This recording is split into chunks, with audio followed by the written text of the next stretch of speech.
Rádio Rio de Janeiro, a emissora da Fraternidade, passa a apresentar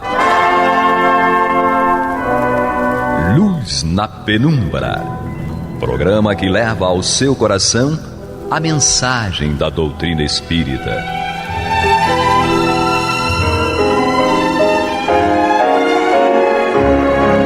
E com vocês, Henrique Parente, para o estudo de obras póstumas. Amigo ouvinte, que alegria estarmos aqui mais uma vez juntos para estudarmos a doutrina espírita. Eu me chamo Henrique Parente, estamos estudando o livro Obras Póstumas, essa obra muito significativa que faz parte do processo de aprendizado de todo aquele que se interessa pelo conhecimento espírita, para que através da leitura, da reflexão do espiritismo e também do convite à prática do bem, porque é uma coisa que é fundamental, mas não deixando de lado aquilo que o querido Espírito da Verdade colocou para todos nós lá no Evangelho segundo o Espiritismo. Espíritas, eis o primeiro ensinamento, amai-vos, eis o segundo, instruí-vos, que é o que a gente está tentando fazer para aperfeiçoar no sentido da observação e da prática do bem que a gente realiza. Acho isso fundamental, a gente ater-se a isso, porque não basta a gente querer fazer o bem, é preciso compreender como é que devemos fazer esse bem. Porque o ser humano, ele é múltiplice, ele passa por circunstâncias diferenciadas uns dos outros, ele tem um olhar diferenciado uns dos outros em relação à vida, a si própria, a todas as coisas. E a gente precisa adaptar-se a essas condições, para que a gente possa exercer uma ação no bem que tenha a ver com aquilo que o outro necessita, e não apenas o nosso interesse em fazer o bem. Muitas vezes a gente quer fazer o bem e às vezes a pessoa não quer, não aceita. E quando a gente pode, então, e entende isso, a gente não pratica, aquela ação do bem no sentido, às vezes, material, porque a pessoa às vezes não quer, por vários motivos. Mas a gente pode desejar aí um bem, fazer uma prece, um pensamento positivo e deixar que essa pessoa siga o seu caminho e sabendo que os bons espíritos vão continuar ajudando essas pessoas. Ou seja, tantas coisas que a gente pode e deve mensurar em nós para que possamos realizar o bem, a prática do bem. Eu gosto muito de pensar que quando a gente pratica um bem, ou como costumamos dizer, praticamos a caridade, em realidade eu entendo que a caridade está sendo descoberta em nós, ou seja, dentro de nós por nós próprios, que a ação no bem faz com que a gente perceba esse amor que existe dentro de nós.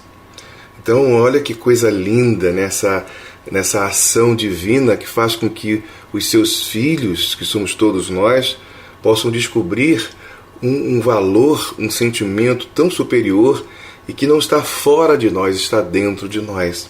Mas para isso é preciso abrir-se, assim como a flor, o botão abre-se na sua corola e ela cumpre o seu papel. O ser humano precisa de ações no bem para poder sentir em si próprio esse bem. Não é apenas um fazer no bem que vai deixar a gente com a consciência tranquila, porque a gente percebeu, entendeu que é preciso fazer o bem. Não. Esse bem que a gente realiza constrói uma ponte do bem que já existe dentro de nós. Assim como Paulo, certa vez disse no Areópago, nele vivemos e nele nos movemos, falando a respeito de Deus. E é mais ou menos por aí que a gente procura estudar as obras espíritas, e no meu caso aqui especificamente, estudando obras póstumas, como já disse ainda há pouco, que faz parte dessa construção doutrinária que ajuda a gente a olhar para a vida de maneira diferente. O Espiritismo ajuda a gente a construir um olhar diferente. Não há magia nenhuma nisso, no sentido que se dá a esta palavra, mágica. Não. É um esforço próprio para que a gente, através deste esforço, possamos, cada um, transformar a nossa vida. A gente fala tanto de reforma íntima.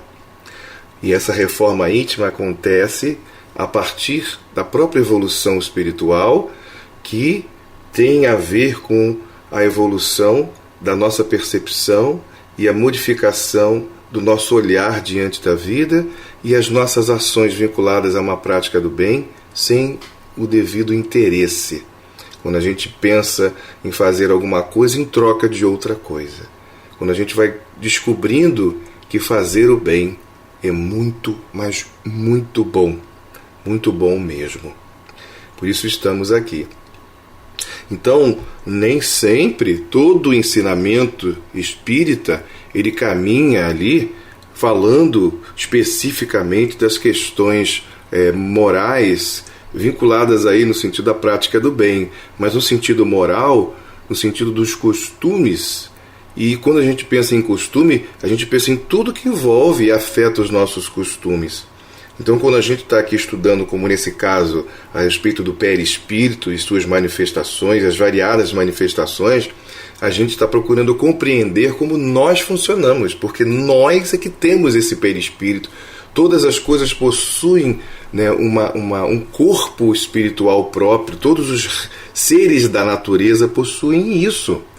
E com essa estrutura que é incrível, de acordo com a evolução de cada espécie, a espécie ela vai manifestando, né, a vida espiritual que existe nela através da vida material. Hoje, né, nós vamos estudar aqui a respeito da emancipação da alma. O que seria isso, nessa questão de emancipar a alma, tornar a alma assim, de uma forma diferente, né? Ela está presa, vinculada ao corpo, e ela vai emancipar-se, vai libertar-se desse corpo. Como é que isso acontece, né?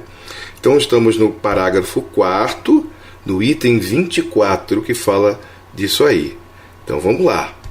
Durante o sono, diz Allan Kardec, só o corpo repousa. O espírito não dorme e até se vale do repouso do corpo e dos momentos em que a sua presença é desnecessária para agir separadamente e ir aonde quiser no gozo da sua liberdade e na plenitude das faculdades. Olha que coisa interessante, né? A gente entra num assunto que fala um pouco do sono, porque a partir desse sono é que existe, da maneira comum para todos nós, o estado de emancipação da alma. A alma vai libertar-se do corpo, enquanto o corpo repousa. E aí vem a afirmação, porque o espírito não dorme. O espírito não tem necessidade de dormir, mas ele precisa ganhar um pouco de liberdade. Isso, apesar da atividade que ele exerce, isso também o relaxa, né? Isso também o descansa da ação plena no período da vigília. Daí a importância da gente repousar, descansar. O corpo também precisa disso para repor as suas energias, para que o equilíbrio se faça no corpo e também se faça na alma, fora desse corpo. E também quando estiver novamente ali unido a este corpo, haja um equilíbrio, uma harmonia acontecendo. Dos momentos em que a sua presença é desnecessária, ou seja, o espírito se vale do repouso desse corpo para que ele possa emancipar-se. E ele vai aonde quiser, aonde o lugar que lhe dá prazer, porque ele tem essa liberdade. Aqui não estamos discutindo se ele pode entrar em qualquer lugar, não é essa a questão. Mas ele pode deslocar-se para qualquer lugar que ele pretenda. E, em geral, ele consegue. Isso aí. É claro que ele vai aprendendo como as coisas funcionam, usando o pensamento, todo o seu potencial. Então, a gente, mesmo encarnado, por exemplo, a gente pode, na nossa lembrança, retornar àqueles lugares que a gente, de repente, já foi, ou seja, com mais clareza, né, do que aqueles que a gente nunca foi. Então, é preciso ser coerente em relação a isso aí. é importante a gente estabelecer esse senso. Mas vamos continuar um pouquinho mais aqui. Entretanto, e durante toda a vida, nunca se separa completamente do corpo. Então aqui a alma, ela não se separa durante a vida completamente do corpo. E embora ele se distancia, fica sempre preso por um laço fluídico que o adverte quando a sua presença é necessária, o laço que só se rompe com a morte. E esse laço fluídico, por exemplo, é encontrado no livro do Eclesiastes uma menção a ele, claro que não nesses termos, mas eles chamam de cordão de prata, ou fio de prata. É mais uma das variações, né, desse campo de matéria que está vinculado ao espírito através do perispírito, e o espírito, quando sai do corpo, ou seja, a alma, espírito e alma são a mesma coisa, mas Kardec costuma trabalhar que a alma é o espírito encarnado. Mas, vez ou outra, a gente usa um termo ou usa o outro, isso não complica a nossa vida. Então, quando a alma sai do corpo, ela vai aonde ela deseja, existe um fio, como se fosse um cordão mesmo, que a acompanha. Não importa onde ela vá, se ela vai girar o mundo aqui, o planeta Terra, 50 mil vezes, esse fio vai girar com ela. Ele não termina nunca. E é ele que vai também estabelecer a sensibilidade entre a alma que está emancipada e o corpo.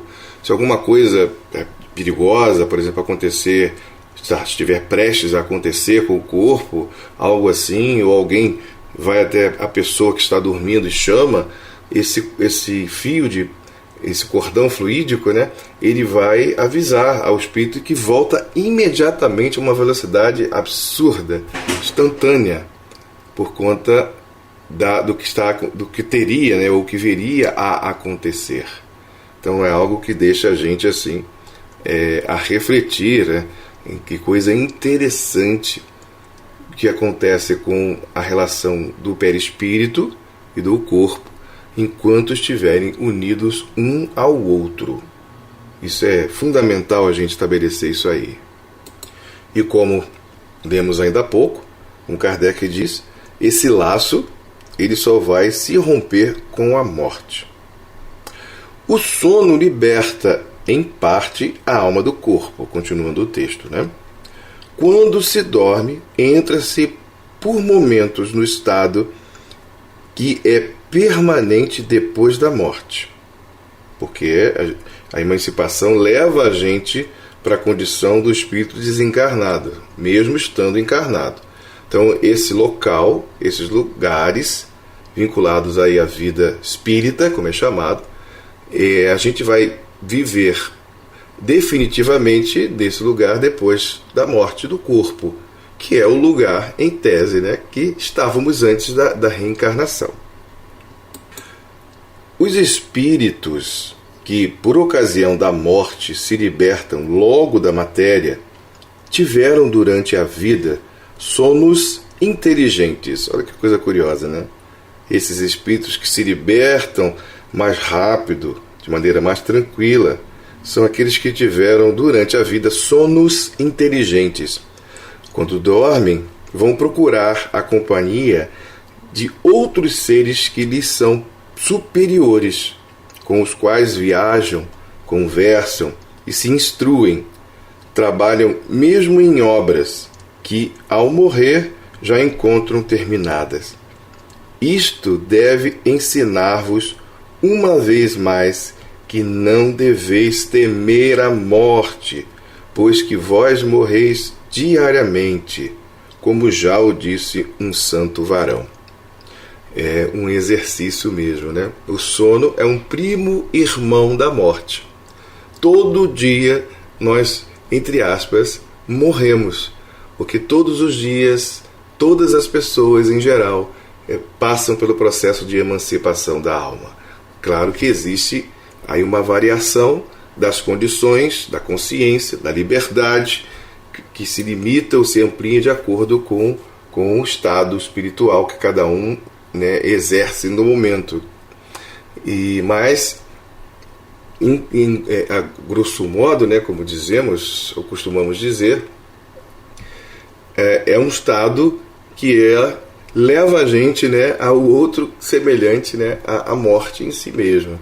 Então, todos os dias, todos nós passamos por um processo, por um fenômeno que é exatamente igual à desencarnação. A única diferença é que o cordão, o fio de prata, como está lá no Eclesiastes, ele vai romper-se de forma definitiva.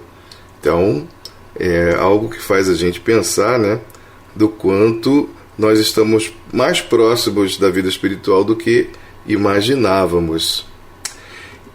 Continuando aqui mais um pouco. Isto pelo que respeita aos espíritos elevados, pois a grande maioria dos espíritos encarnados, aqueles que na ocasião da morte ficam longas horas na perturbação e na incerteza de que eles próprios vos falam às vezes, esses vão. Mas agora especificamente no campo do comportamento, através da busca das ações daqueles que têm afinidade conosco. Então é preciso construir essas afinidades. Quando a gente começa a buscar o bem, eu falava ainda há pouco da prática do bem nesse sentido, que desperta em nós, e a gente vai perceber aí o quanto isso realmente é importante. Porque quando a gente procura, no estado mesmo da vigília, encarnado, praticar o bem, exercitar o bem, a gente está aproximando-se interiormente do bem que existe em nós, que emana do Criador, e no campo das relações de espíritos que procuram e vivenciam exatamente isso.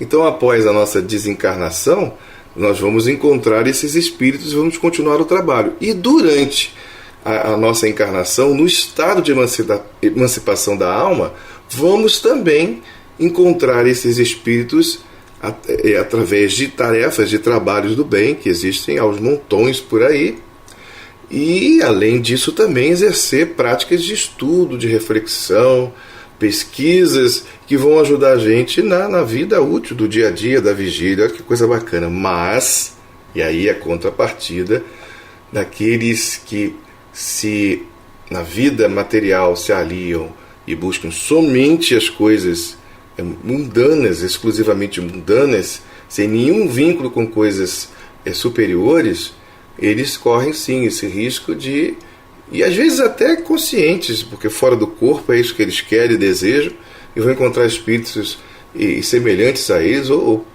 mais baixos ainda, e vão buscar noutras paragens espirituais, lugares e ações com comportamentos e práticas mais vis, como diz aqui, mais ignóbeis, mais nocivas do que as que professam, né, na própria vida comum, né? Então olha que coisa, né?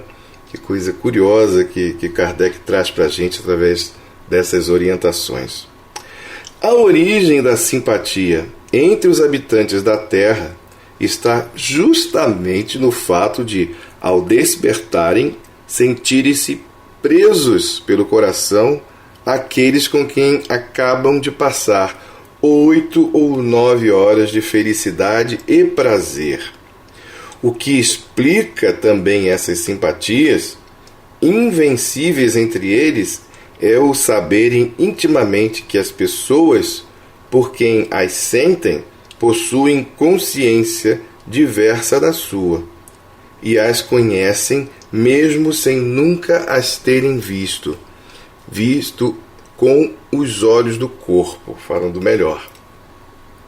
É ainda o que explica a indiferença de outros que não buscam fazer novos amigos por saberem que existem criaturas de quem possuem o amor e a dedicação. Em resumo, o sono tem sobre a vida uma influência maior do que a supondes. Olha que coisa, né? E a gente fica às vezes, né, na questão do sono e a preocupação em relação ao que está sonhando e aquilo como influencia a gente. É claro que o sono ele proporciona para nós muitas coisas. E aqui, no caso, está vinculando a liberdade, a prática do espírito fora do corpo, etc. e tal. Mas a linguagem que se traduz para nós é uma linguagem muito simbólica, em que a gente mistura as questões da nossa vida, do dia a dia, a algumas lembranças oníricas, né, como também é chamado o sonho, e o momento que acontece no momento do sono, em que a gente não sabe muito bem, às vezes, compreender, mas a gente pode, a partir, por exemplo, de agora, começar a construir uma noção mais aperfeiçoada dessas relações e desejar, sim, que a gente possa estabelecer contato com espíritos que possam nos ajudar, que nos encaminhem para práticas do bem. E as ações, todas realizadas nesse sentido, vão levar a gente a termos, né, sensações, lembranças que, mesmo configuradas em termos simbólicos, possam explanar para nós aí a qualidade, né, dessas ações, desse engajamento que cada um de nós realiza nos momentos do sono, durante a noite em geral, né, não é só, às vezes, durante o dia. Alguém que trabalha durante a noite vai dormir durante o dia, porque não tem, para o mundo espiritual, não tem essa coisa propriamente do horário em si, como se tudo só acontecesse à noite. É claro que a gente entende que durante a noite a maioria das pessoas elas estabelecem exatamente esse estado de emancipação da alma, porque a maioria dessas pessoas entram em repouso, em descanso através do sono. Mas isso não quer dizer que durante outros horários, nos períodos da tarde, da manhã, ou seja, durante o dia, também não aconteça essa liberdade, principalmente com pessoas, né, que têm problemas no sono, muitas vezes insônias, ou trabalham mesmo durante a noite e ficam acordados, invertem a situação, né, e elas vão também exercer isso durante outros horários. Para o mundo espiritual não existe essa coisa do horário em si. Isso existe em função de nós, espíritos encarnados, que organizamos a nossa vida. Então a gente estabelece aí, né, uma rotina e ela facilita a nossa vida. Para os espíritos superiores, não tem lugar, não tem horário, eles vão estar sempre com a gente. Sempre. Em qualquer momento, em qualquer circunstância. É importante lembrar o salmista Davi, lá no Salmo 23, ele diz aquela frase que eu vou destacar aqui, que ajuda a gente a configurar bem essa ideia, que eu uso particularmente para mim, quando o salmista diz: mesmo que eu ande pelo vale das sombras da morte, não temerei mal algum, Senhor, porque Tu estás comigo. Ou seja, Deus, e a referência, né, da conversa, daquele canto, que os salmos são cânticos, né, que ele diz para Deus. Ou seja, Deus está conosco, seja através do nosso anjo da guarda, seja através de outros amigos espirituais, nosso protetor, está sempre conosco em qualquer circunstância, ou seja, em qualquer momento, por pior que ela pareça. Nunca nós estamos abandonados. E o sono vem ajudar nesse sentido, é claro, a gente estabelecer um contato mais direto, e que muitas vezes guardamos boas impressões, lembranças, sensações muito agradáveis dos momentos, né, do sono, em que a gente ali vivenciou algo maravilhoso. Isso acontece principalmente quando a gente busca naturalmente essas questões. É claro também que acontece o oposto, onde a gente acorda muito amargurado, com raiva, ou então extremamente, né, vinculado a prazeres que a gente não encontra às vezes um término. Aquilo tem uma sequência, a gente tem dificuldade de fazer isso aí. Então isso tem muito a ver com o sono, né, com as nossas buscas naturais. Esse é um assunto muito bom para a gente pensar, né, fazer a comparação com as nossas próprias vidas. Mas neste momento agora, querido amigo ouvinte, a gente precisa parar, que o nosso tempo já está praticamente esgotado. E eu agradeço aí o carinho de todos, a atenção em buscar aí os programas da Rádio Rio de Janeiro, bem como este que aqui estamos conversando. Então, até o próximo programa, desejando que todos tenham, né, muita paz e muita alegria em suas vidas. Fiquem com Deus e até a próxima, se assim Deus nos permitir. Você está ouvindo o programa Luz na Penumbra.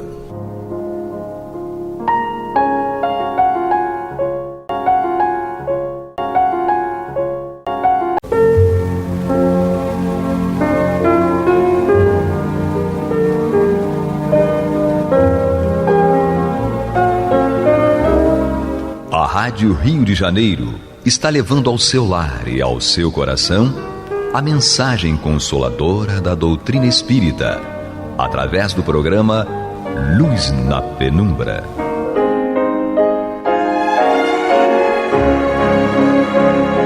E com vocês, Antônio de Pádua Barbosa, para comentar o Evangelho segundo o Espiritismo, da obra codificada por Allan Kardec. Muito boa noite, meus amigos. Estamos aqui dando continuidade ao programa Luz na Penumbra, no qual nós vamos estudar o Evangelho segundo o Espiritismo de Allan Kardec. Nós hoje vamos dar início ao seu último capítulo, capítulo 28, e trata-se da coletânea de preces espíritas. Eu acredito que, como eu falei a respeito do capítulo anterior, Pedi e obtereis, que eu achava que aquele, em tese, seria o último capítulo das instruções dos Espíritos e de Allan Kardec para nós, visando a que nós realmente suportássemos lidar com as nossas aflições. E ele estaria justamente no final, porque depois das outras 26 instruções dos capítulos anteriores, se nós ainda continuássemos muito agoniados com as nossas aflições, nós ainda teríamos o recurso da prece. Então, neste capítulo 27, nos seria ensinado tudo a respeito da prece. Foi o que aconteceu. Mas no capítulo seguinte, que é realmente o último, Kardec, ainda para nos facilitar ainda mais, porque eventualmente nós podemos achar, puxa vida, mas eu preciso orar, eu não sei orar, eu não sei como é que se faz. Ele vai nos dar aqui algumas sugestões de preces para algumas situações específicas. É claro que ele não vai conseguir abranger todas as situações que a prece vai se fazer necessária em nossa vida, até porque eu pessoalmente acho que a prece tem que estar presente em nossa vida 24 horas por dia. Mas há casos muito específicos, muito especiais, em que nós apelamos para a prece para nos ajudar no momento assim de mais agonia. Então Kardec teve o trabalho de selecionar alguns desses casos para que nós tomássemos como base para fazer as nossas preces. Não quer dizer também que num caso específico nós tenhamos que seguir letra a letra a prece dita por Kardec. Nós podemos fazer outra prece da nossa própria autoria, nosso modo de falar, nosso modo de pensar. Não há problema algum. Aqui apenas é uma sugestão, eu acho válido, porque ele está se dirigindo, o livro foi escrito se dirigindo a milhões de pessoas. Desde quando foi escrito até hoje, quantos milhões de pessoas já leram o livro? Então, sempre vai ter alguém que vai se beneficiar dessa ajuda proposta por Kardec. E aqui, no primeiro item, ele vai fazer um preâmbulo a respeito do que o capítulo vai tratar. E diz ele aqui o seguinte: os espíritos sempre disseram, a forma nada vale, o pensamento é tudo. Ore, pois, cada um segundo suas convicções e da maneira que mais o toque. Um bom pensamento vale mais do que grande número de palavras com as quais o coração em nada tome parte. Os espíritos jamais prescreveram qualquer fórmula absoluta de preces. Quando dão alguma, é apenas para fixar as ideias e, sobretudo, para chamar a atenção sobre certos princípios da doutrina espírita. Fazem-no também com o fim de auxiliar os que sentem embaraço para externar suas ideias, pois algumas pessoas não acreditariam ter orado realmente desde que não formulassem seus pensamentos. A coletânea de preces contida neste capítulo é uma seleção feita entre as que foram ditadas pelos Espíritos em várias circunstâncias. Eles, sem dúvida, poderiam ter ditado outros, em termos diversos, apropriadas a certas ideias ou a casos especiais. Mas pouco importa a forma se o pensamento fundamental é o mesmo. O objetivo da prece consiste em elevar nossa alma a Deus. A diversidade das formas não deve estabelecer nenhuma diferença entre os que nele creem, nem, ainda menos, entre os adeptos do Espiritismo, porque Deus as aceita todas, desde que sinceras. Não se deve, pois, considerar esta coletânea como um formulário absoluto, mas apenas uma variedade entre as instruções que os Espíritos ministraram. É uma aplicação dos princípios da moral evangélica desenvolvidos neste livro, um complemento aos ditados dele, relativos aos deveres para com Deus e o próximo. Complemento em que são lembrados todos os princípios da doutrina. O Espiritismo reconhece como boas as preces de todos os cultos quando ditas de coração e não de lábios. Não impõe nem reprova nenhuma. Deus, segundo ele, o Espiritismo, é grande demais para repelir a voz que lhe implora ou lhe entoa louvores, porque o faz de um modo e não de outro. Quem quer que lance anátema às preces que não estejam no seu formulário, provará que desconhece a grandeza de Deus. Crer que Deus se atenha a uma fórmula é emprestar-lhe a pequenez e as paixões da humanidade. Uma condição essencial da prece, segundo Paulo, no capítulo 27, item 16, é que seja inteligível, a fim de que nos possa falar ao Espírito. Para isso, não basta que seja dita numa língua que aquele que ora compreenda. Há preces em língua vulgar que não dizem ao pensamento muito mais do que se fossem proferidas em língua estrangeira, e que por isso mesmo não chegam ao coração.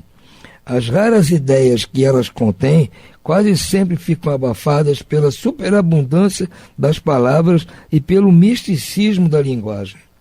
A principal qualidade da prece é ser clara, simples e concisa, sem fraseologia inútil, nem luxos de epítetos que são apenas enfeites de lantejoulas.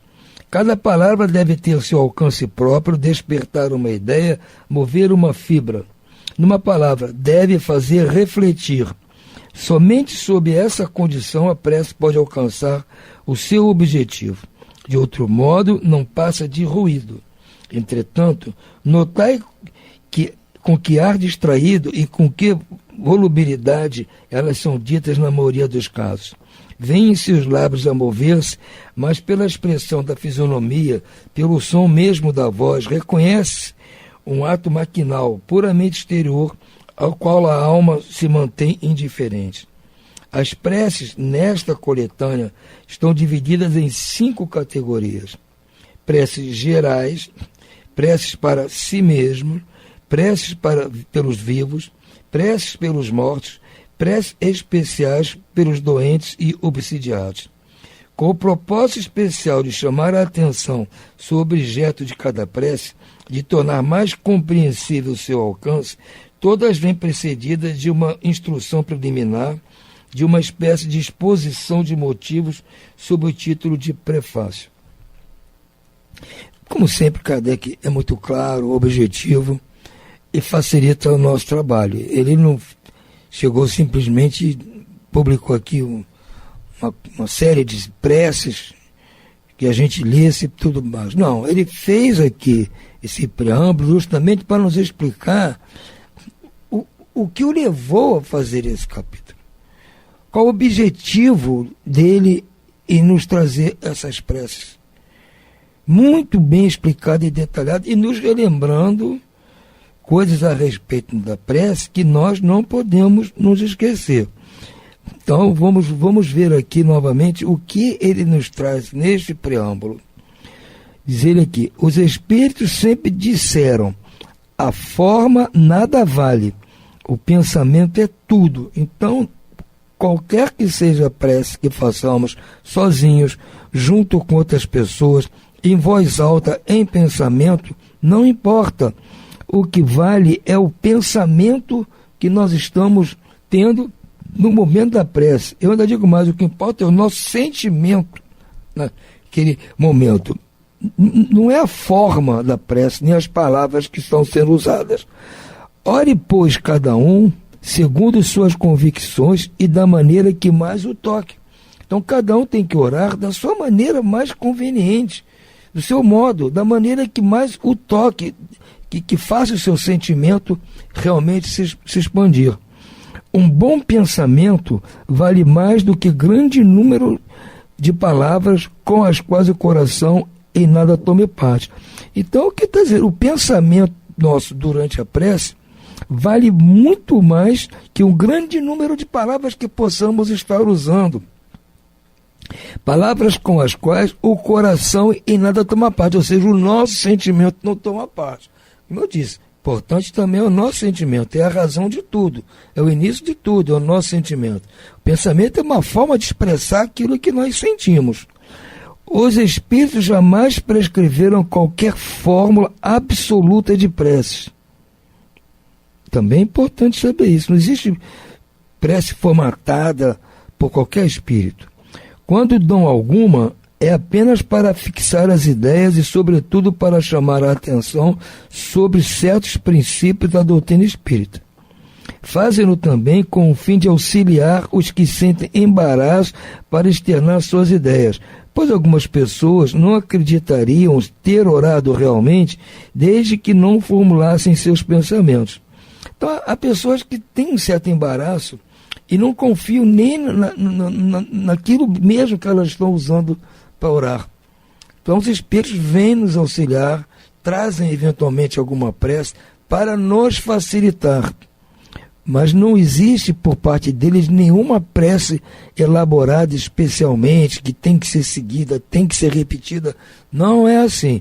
Isso tem que partir de cada um. Mas cada um tem lá suas dificuldades. Então eles não estão negando ajuda. Se sentirem que nós estamos com dificuldade de confiar nos nossos pedidos, nas nossas orações, eles vão nos auxiliar, vão nos ajudar a orar. A coletânea de preces contida neste capítulo é uma seleção feita entre as que foram ditadas pelos espíritos em várias circunstâncias. Eles, sem dúvida, poderiam ter ditado outras, em termos diversos, apropriadas a certas ideias ou a casos especiais, mas pouco importa a forma se o pensamento fundamental é o mesmo. Então eles poderiam ter feito outras preces em vez dessas aqui. Mas o que importa não é a prece A ou a prece B, mas o pensamento que está contido na motivação que nós estamos tendo para fazer a prece. Então, se você tem esse pensamento, tem esses desejos, tem esse sentimento e vai fazer uma prece, as palavras podem ser A, B ou C, não importa. O que você vai dizer, no fundo, é a mesma coisa, com palavras diferentes, mas é a mesma coisa, porque elas vão expressar o que você está pensando, expressar o que você está sentindo. O objetivo da prece consiste em elevar nossa alma a Deus. A diversidade das formas não deve estabelecer nenhuma diferença entre os que nele creem, nem ainda menos entre os adeptos do Espiritismo, porque Deus as aceita todas, desde que sinceras.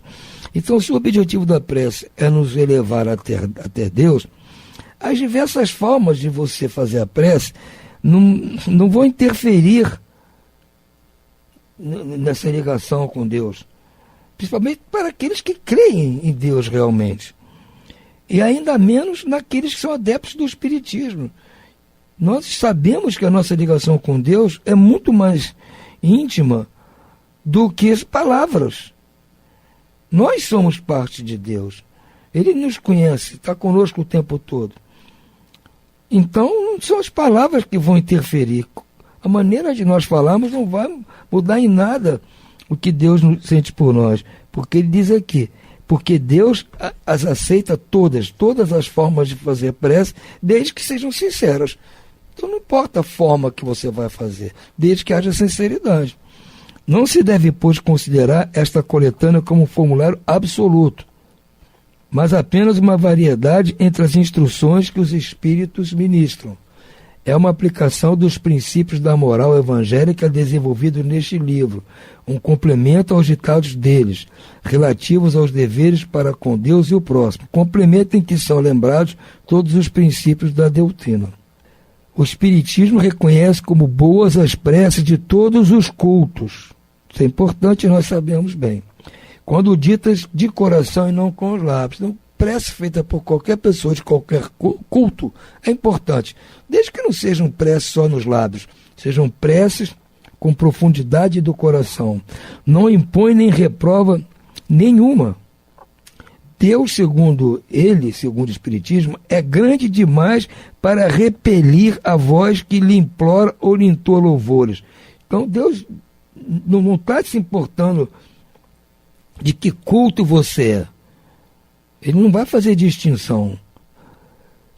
Quem quer que lance anátema às preces que não estejam no seu formulário, provará que desconhece a grandeza de Deus.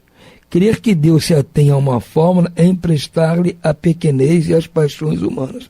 Então, a pessoa que lança um anátema, uma maldição, às preces que não segue determinado formulário específico, prova que desconhece a grandeza de Deus. Deus não vai se ater à fórmula de prece, gente.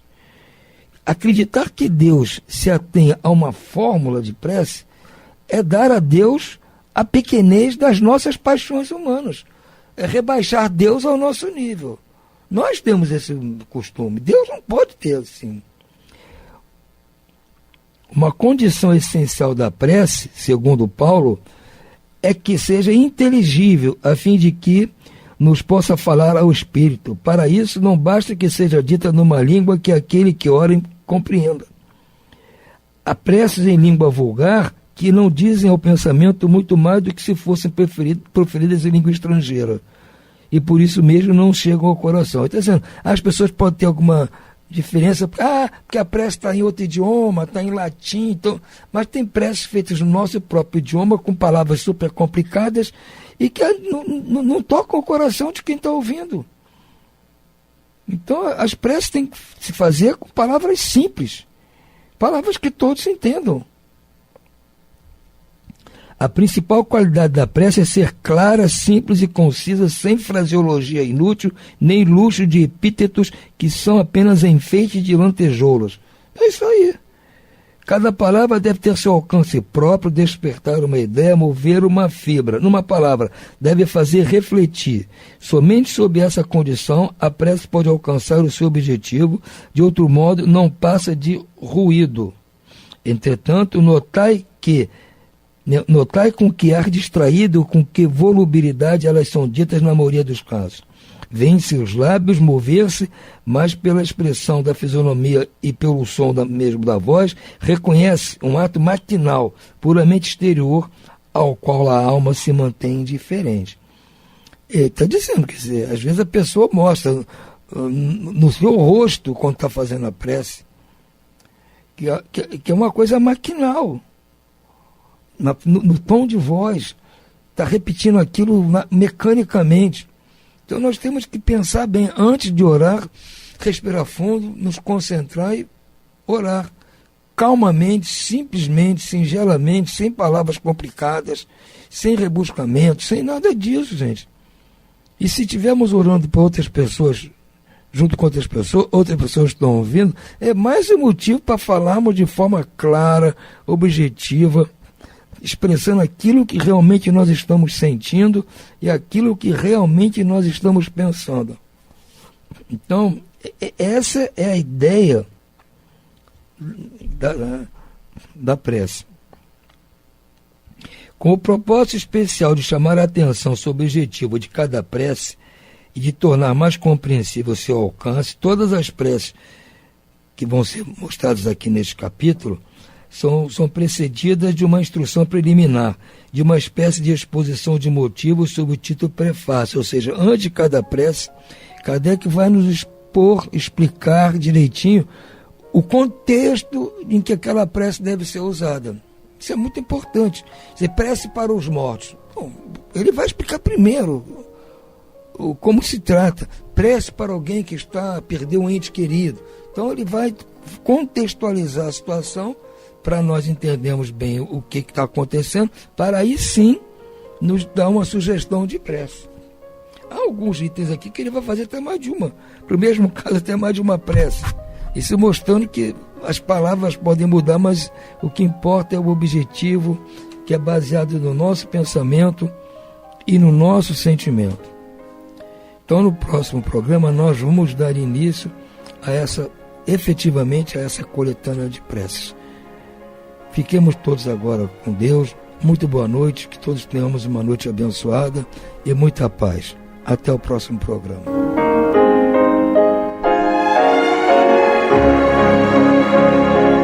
E vamos ouvir agora a prece de encerramento de nosso programa, na voz de Geraldo de Aquino. Jesus, dá-nos coragem para a luta, piedade para os insultos e misericórdia para as injustiças e ingratidões. Limpa nossa alma de inveja e ambições mesquinhas, de ódio e de vingança o nosso caminho. E que dentro em pouco, ao recolher-nos de novo ao calor do nosso leito, para que o sono nos dê a paz e o esquecimento das tristezas humanas, possamos sentir, Senhor, no mais íntimo de nosso ser, a doçura indefinível do Teu amor e a grandeza incomparável da Tua divina presença. Que assim seja.